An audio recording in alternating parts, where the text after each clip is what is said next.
Cerita diawali dengan memperkenalkan seorang perempuan bernama Drasa, seorang sniper terlatih dengan bakat langka. Ia mampu bertahan di dalam lubang persembunyian selama 7 hari tanpa tidur, tanpa kasur empuk, tanpa kipas angin, dan tanpa bisa memesan makanan apapun. Semua itu ia lakukan demi menuntaskan misinya, yaitu menembak seorang target yang datang dari luar negeri.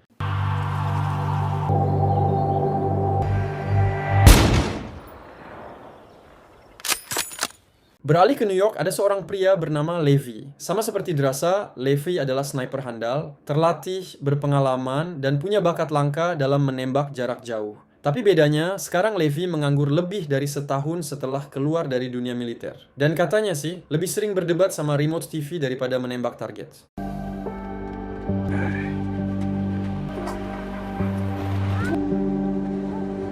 Saat sedang ngabuburit, maksudnya ngulang di pinggir pantai, Levi mendapat pesan teks dari sebuah perusahaan militer swasta yang menawarkan pekerjaan. Karena saat itu Levi lagi butuh uang untuk membayar sewa kontrakan dan cicilan sempak di aku-aku, ia pun tanpa pikir panjang langsung menerima tawaran itu. Perkenalkan, beliau Mara, ibu yang juga pimpinan perusahaan militer swasta. Ia langsung membacakan data identitas Levi yang tercatat sebagai mantan penembak jitu elit dengan pengalaman menakjubkan, sudah menembak sekitar 27 target. Mara pun terlihat sangat takjub dengan pengalamannya dan ingin menawarkan pekerjaan yang pas banget untuk Levi. Semoga bukan cuma menembak semut di halaman kantor. Pada bulan September, Levi terlihat sudah berada di pesawat setelah menerima pekerjaan tersebut. Yang menarik, Levi sama sekali tidak diberitahu siapa targetnya atau di mana lokasinya. Ia hanya perlu mengikuti perintah yang sudah diinstruksikan. Lalu, tanpa basa-basi, langsung terjun bebas dari pesawat.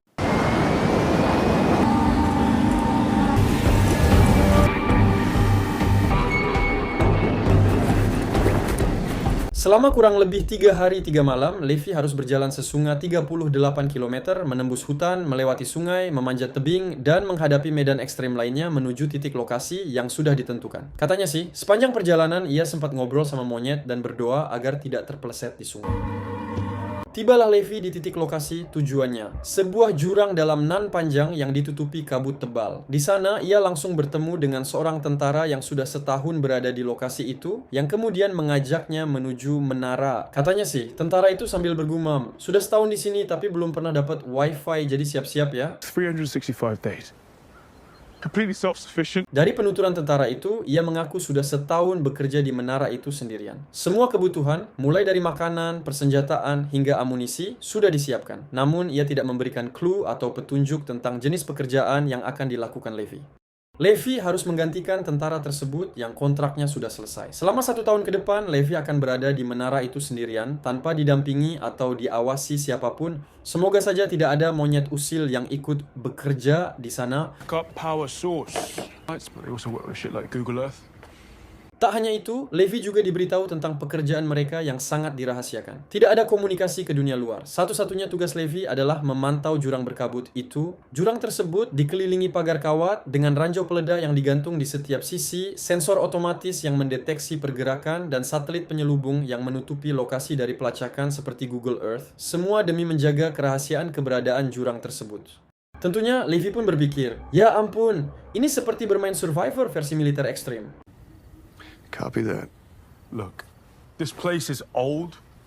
I'm talking end of the Second World War, early Cold War shit. Satu-satunya partner kerja Levi adalah seseorang yang berada di menara seberang, perwakilan dari negara lain. Pekerjaan ini sudah dilakukan selama kurang lebih 75 tahun sejak Perang Dunia Kedua, dengan para penjaga menara yang selalu diganti setiap setahun sekali. Levi pun berpikir, wah jadi kayak turnamen tahunan penjaga menara internasional, cuma tanpa hadiah medali. It's the name of a T.S. Eliot poem. Levi yang penasaran pun terus bertanya, "Mas, sebenarnya apa yang ada di bawah jurang itu?" Si tentara menjawab sambil menatap jurang berkabut. Susah untuk dijelaskan secara rinci. Yang perlu kamu tahu hanyalah jika ada sesuatu yang mencoba memanjat dari dasar jurang itu ke permukaan, tugasmu adalah menembaknya dan mencegahnya naik ke atas, lalu lanjutkan pekerjaanmu hingga selesai tanpa terganggu oleh hal lain. Entah ini ada kaitannya dengan makhluk mitologi yang sudah ada ribuan tahun, atau Yakjuj dan Makjuj yang muncul mungkin untuk menebar kekacauan, Entahlah, yang pasti, Levi sama sekali tidak diberitahu apa yang akan dia hadapi. Semua yang terjadi nanti sepenuhnya menjadi tantangan misterius baginya, membuatnya merasa seperti sedang mengikuti permainan tebak-tebakan ekstrem versi militer. Setelah selesai makan di titik penjemputan yang sudah ditentukan, Levi dijemput oleh sebuah helikopter yang seharusnya membawanya pulang ke kampung halaman. Namun, sesuatu yang tidak terduga terjadi. Ia justru harus dieliminasi sesuai perintah dari pusat demi menjaga kerahasiaan lokasi menara dan jurang misterius itu.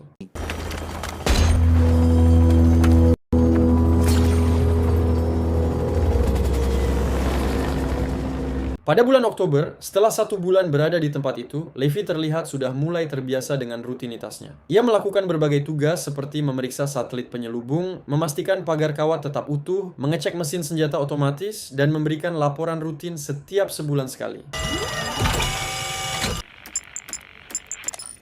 Alpha, Bravo, 97 Omega. Disitulah Levi tak sengaja menemukan catatan yang dibuat oleh orang-orang sebelum dirinya, lengkap dengan tahun pembuatannya. Salah satunya adalah catatan dari penjaga menara tahun 1917, yang isinya kurang lebih seperti ini. Hanya mereka yang berani mengambil risiko terlalu jauh, yang bisa tahu sejauh apa mereka bisa pergi.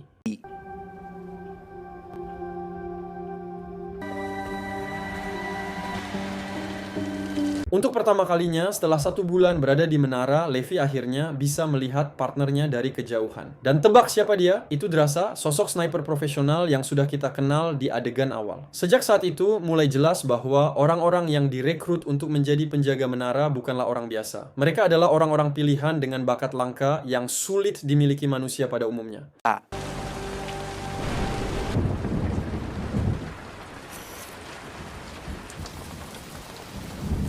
Pada bulan November, tepat 2 bulan sejak Levi dan Drasa menjadi penjaga menara, mereka untuk pertama kalinya melakukan interaksi secara langsung. Tentu saja melalui tulisan yang dilihat lewat teropong jarak jauh. Selain saling berkenalan, mereka juga melakukan adu skill menembak untuk mengetahui siapa yang lebih jago. Levi menatap target sambil berpikir, hati-hati, jangan sampai kalah sama sniper wanita ini, nanti malu sama monyet di jurang.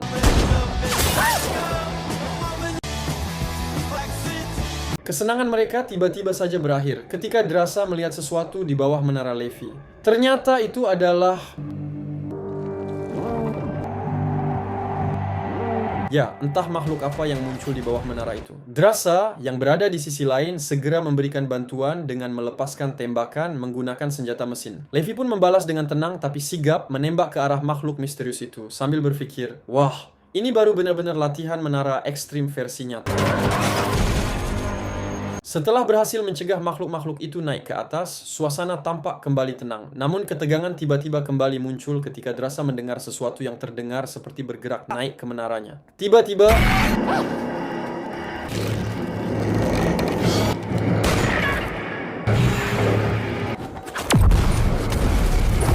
ya, itu ternyata baru permulaan. Gerombolan monster kembali bermunculan dari bawah, bahkan beberapa berhasil melewati batas. Amani segera mengaktifkan sensor otomatis dan inilah yang terjadi.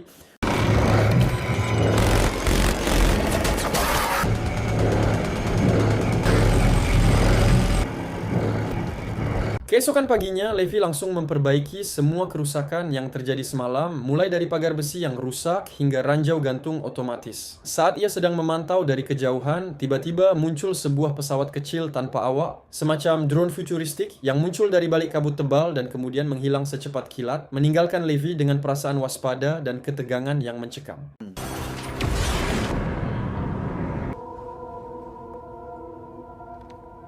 Bulan Desember, tepat saat malam Natal, Levi berinisiatif membuat pohon Natal menggunakan lampu-lampu yang ia temukan di gudang. Hal itu membuat Drasa merasa senang dan untuk pertama kalinya sejak berada di menara, mereka bisa menikmati momen kebersamaan. Mereka bermain catur jarak jauh, menabuh drum buatan, dan sejenak melupakan ketegangan tugas mereka. Seperti saat Levi memainkan drum di film yang pernah mereka lihat.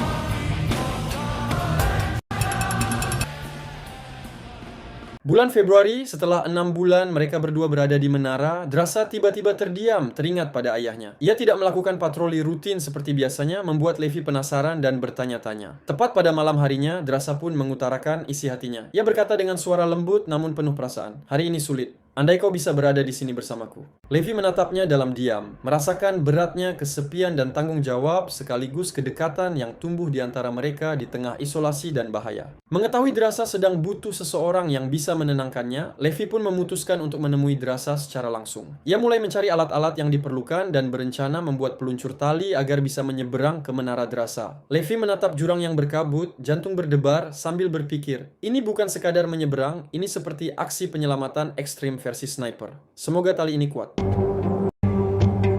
Tiba-tiba, Drasa cukup terkejut melihat apa yang akan dilakukan Levi. Tanpa sedikit pun keraguan, Levi menembakkan peluncur roket. Tapi untungnya tanpa hulu ledak, Drasa menatap Levi dengan mata membelalak, setengah kaget, setengah menahan tawa, sementara Levi berdiri tegap seperti seorang pahlawan ekstrim versi peluncur tali yang agak eksentrik.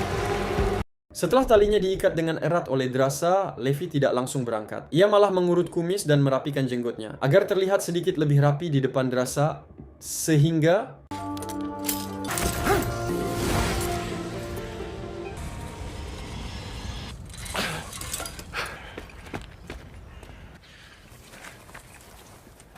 I brought you flowers. Sehingga, untuk pertama kalinya sejak berkenalan, Levi akhirnya bertemu langsung dengan Drasa. Mereka menikmati makan malam sambil mengobrol, momen hangat yang tetap dibayangi ketegangan dari jurang di sekitar menara. Keesokan paginya, setelah puas bersilaturahmi, Levi pun berpamitan dengan Drasa menggunakan tali yang sama untuk menyeberang kembali, namun tiba-tiba...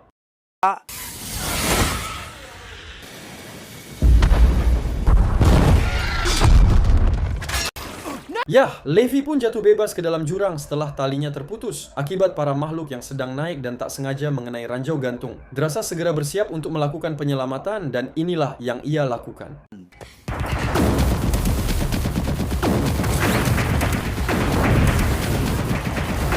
Drasa pun mendarat di sungai yang mengalir deras, namun tak sengaja menjatuhkan pengerek otomatis yang seharusnya ia gunakan untuk naik kembali ke atas. Setelah Drasa berhasil mencapai daratan, pandangannya tertuju pada Levi yang sedang pingsan dan terjebak di atas pohon. Tepat saat itu, seekor ulat monster perlahan-lahan mulai mendekat.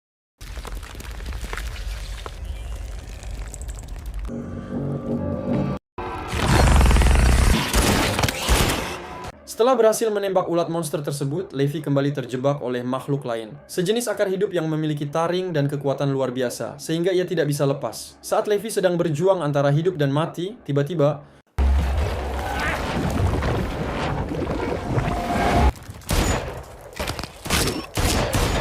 Ya, muncullah Drasa yang berhasil menyelamatkan Levi tepat waktu. Namun kejutan belum berakhir sampai di sini karena tak lama kemudian kabut semakin pekat menutupi jurang dan menara, menambah ketegangan yang mencekam. Entah makhluk apa yang sedang mereka hadapi. Makhluk-makhluk itu bisa menunggangi kuda dan mencoba menyerang mereka berdua. Namun, sebagai dua sniper terlatih dengan bakat langka dan kemampuan di atas rata-rata, Levi dan Drasa berhasil mengatasi semuanya.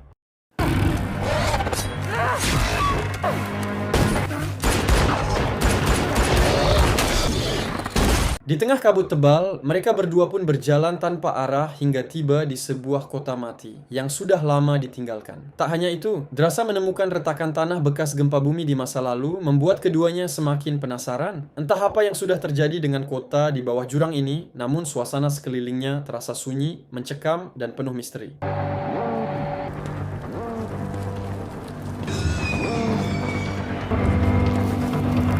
Menyadari risiko berbahaya saat berada di tempat terbuka, Levi dan Drasa pun memutuskan masuk ke dalam sebuah gereja tua. Bangunan itu penuh dengan jenazah manusia yang sudah mengering, membuat suasana menjadi mencekam dan menakutkan. Saat mereka berdua sedang mengamati area sekitar, tiba-tiba...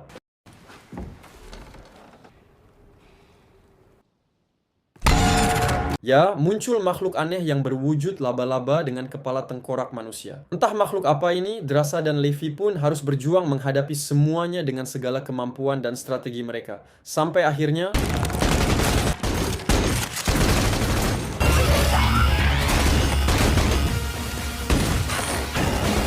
Tak bisa terus-menerus menghadapi serangan yang tak berujung, Drasa pun mengambil senjata peledak untuk membuat celah besar dan memberi mereka kesempatan.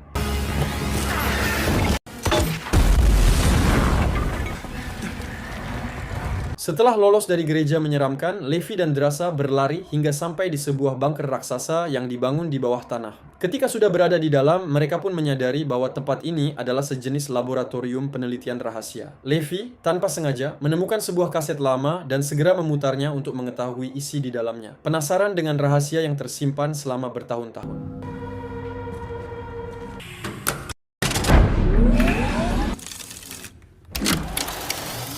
Dalam rekaman video lama itu, terlihat seorang ilmuwan, pimpinan proyek rahasia pemerintah. Disinilah semua rahasia akhirnya terungkap. Pada tahun 1940-an, setelah Perang Dunia II berakhir, saat Oppenheimer mengembangkan senjata nuklir atom, proyek rahasia ini juga tengah mengembangkan senjata biologis atau biokimia yang tidak kalah mematikan. Namun, di tengah proses penelitian terjadi gempa besar yang mengakibatkan kebocoran. Bencana mengerikan pun terjadi ketika senjata biokimia itu memicu mutasi genetik sehingga DNA manusia bercampur dengan tumbuhan, binatang, air, dan segala makhluk di radius 4,9 km. Hasilnya, semua makhluk aneh yang mereka hadapi sebelumnya adalah akibat dari bencana mengerikan ini. No longer about research, but containment. Human DNA has merged with plants. They will present themselves physically like this. Tak berhenti di rekaman itu saja, Levi dan Drasa pun menemukan sebuah ruangan berisi komputer modern yang jelas tidak mungkin berasal dari tahun 40-an. Saat Levi menyalakan komputer itu, mereka menemukan sesuatu yang sangat mengejutkan. Orang yang merekrut mereka, Ibu Mara, ternyata adalah pimpinan sebuah perusahaan swasta bernama Dark Lake. Perusahaan ini bergerak di bidang penelitian genetik dan pertahanan, dan pada intinya, Ibu Mara sengaja menjaga dan merahasiakan jurang ini agar dapat dijadikan sampel penelitian. Dengan tujuan membuat pasukan tentara super sebagai pertahanan Amerika Serikat, Levi dan Drasa menatap satu sama lain, menyadari bahwa mereka selama ini tidak hanya menjadi penjaga menara, tapi juga bagian dari eksperimen rahasia yang jauh lebih besar dan berbahaya. Super soldiers. Young soldiers and scientists studied like such. Tak hanya itu, Levi juga menemukan sebuah folder berjudul Stray Dogs atau anjing liar. Folder itu berisi protokol darurat jika rahasia ini sampai terbongkar atau terpapar ke publik. Secara otomatis, hulu ledak raksasa akan meledak sendiri dengan radius kurang lebih 4,2 km, menghancurkan segalanya di sekitarnya. Levi menelan ludah, menyadari bahwa taruhan mereka jauh lebih besar daripada yang pernah dibayangkan. Satu kesalahan saja bisa berarti bencana total. Selesai menjelajahi laboratorium itu, Levi dan Drasa pun keluar untuk mencari jalan naik ke atas. Namun, di tengah pencarian, tiba-tiba Drasa terkena jebakan tali yang dibuat oleh sebuah makhluk menunggangi kuda. Levi segera menegang, menyadari bahwa bahaya masih mengintai di setiap langkah mereka, dan satu gerakan yang salah bisa berakibat fatal. Berdasarkan jejak Drasa yang diseret sejauh 500 meter, Levi berhasil menemukan kemana Drasa dibawa, yaitu sebuah lubang besar berisi rudal raksasa yang belum diluncurkan. Di sana, Drasa diikat menggantung oleh makhluk tersebut yang terlihat seperti salah satu anggota Ian of the Gal memiliki wujud setengah manusia, setengah pohon. Jelas, makhluk ini dulunya adalah manusia atau tentara yang terkena paparan biokimia. Tepat saat makhluk itu akan menyerang Drasa, ia pun mengayunkan badannya dengan cepat, mengancam nyawanya.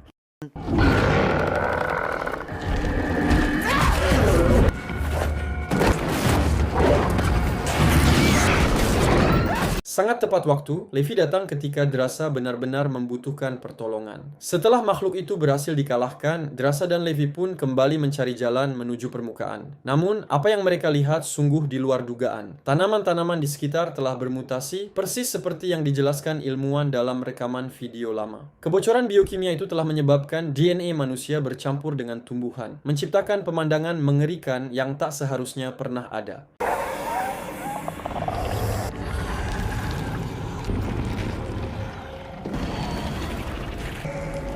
Alih-alih berjalan perlahan dan sangat hati-hati, Drasa justru menginjak salah satu tanaman mutasi yang membuatnya kesulitan sendiri. Situasi langsung berubah kacau, memaksa Levi turun tangan. Tanpa banyak pilihan, Levi pun melepaskan tembakan peledak untuk membereskan masalah itu, meski sadar bahwa suara ledakan bisa mengundang bahaya yang lebih besar.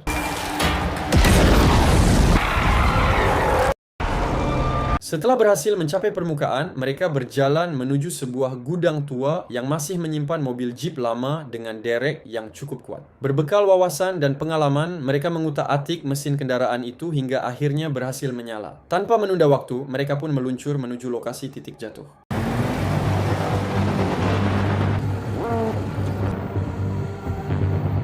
There, That's it. Tiba di lokasi tali putus yang sebelumnya digunakan Levi untuk menyeberang, mereka segera mengikat tali tersebut pada derek mobil jeep. Namun, hidup memang tak pernah tanpa tantangan. Saat mereka mulai berusaha naik ke atas, tiba-tiba beberapa makhluk kayu bermunculan dan berusaha menyerang, sehingga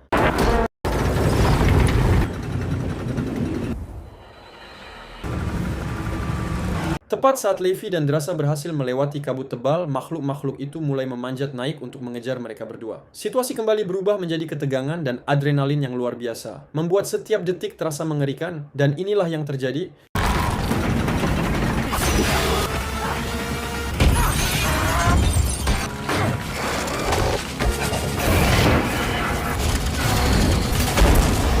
Dengan bensin yang dibakar, Levi dan Drasa berhasil menjatuhkan makhluk-makhluk itu dan akhirnya mencapai permukaan dengan selamat.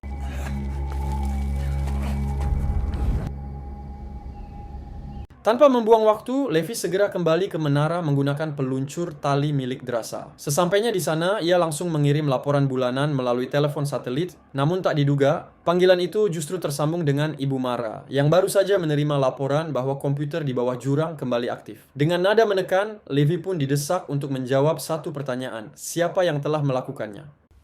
Did you go into the gorge? Negative.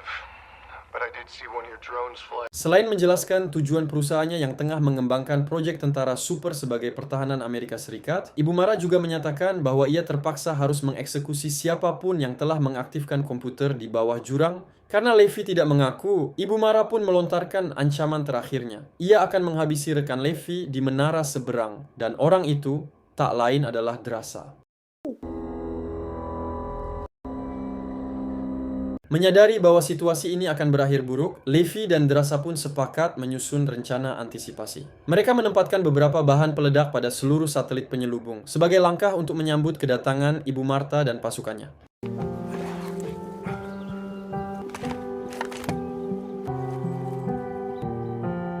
Tibalah saatnya Ibu Mara datang, namun ia tidak menemukan Levi dimanapun. Menyadari bahwa Levi dan Drasa telah bersekongkol dan melarikan diri, Ibu Mara pun melepaskan beberapa drone militer untuk melakukan pelacakan dan pengejaran.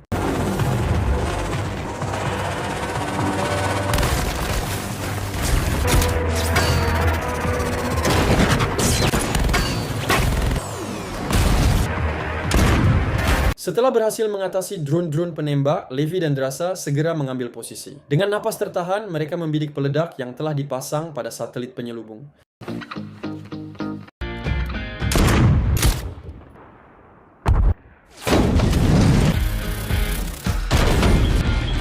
Seperti yang telah dijelaskan sebelumnya, satelit-satelit penyelubung berfungsi untuk menahan penyebaran kabut tebal berisi biokimia. Namun, jika satelit-satelit itu hancur dan sistem pelindungnya lenyap, maka protokol keamanan bernama anjing liar akan aktif secara otomatis. Artinya, ledakan besar tak terelakkan dengan radius kehancuran sejauh 4,2 km.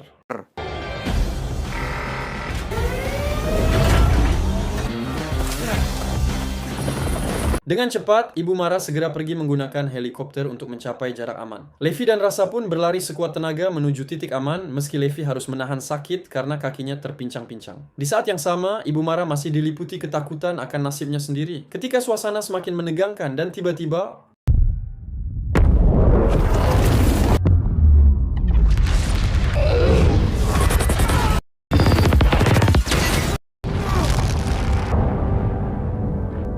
Ibu Marta pun tidak berhasil selamat dari ledakan dahsyat tersebut. Begitu pula dengan Levi yang hingga kini tak pernah diketahui bagaimana nasib akhirnya. Dari seluruh kekacauan itu, satu-satunya orang yang berhasil bertahan hidup hanyalah Drasa, yang kemudian memilih pulang meninggalkan semua mimpi buruk itu dan kembali ke kampung halamannya. Sasi April, 2 bulan setelah kejadian mengerikan itu, kehidupan Drasa perlahan kembali normal. Kini ia bekerja seperti biasa sebagai seorang waiter di sebuah restoran kawasan wisata, mencoba menjalani hari-hari tanpa bayang-bayang masa lalu. Namun di tengah rutinitas yang tampak tenang itu, sebuah kejutan terjadi. Levi akhirnya muncul kembali, membuktikan bahwa ia berhasil selamat dari ledakan yang sebelumnya dianggap mustahil untuk dilewati.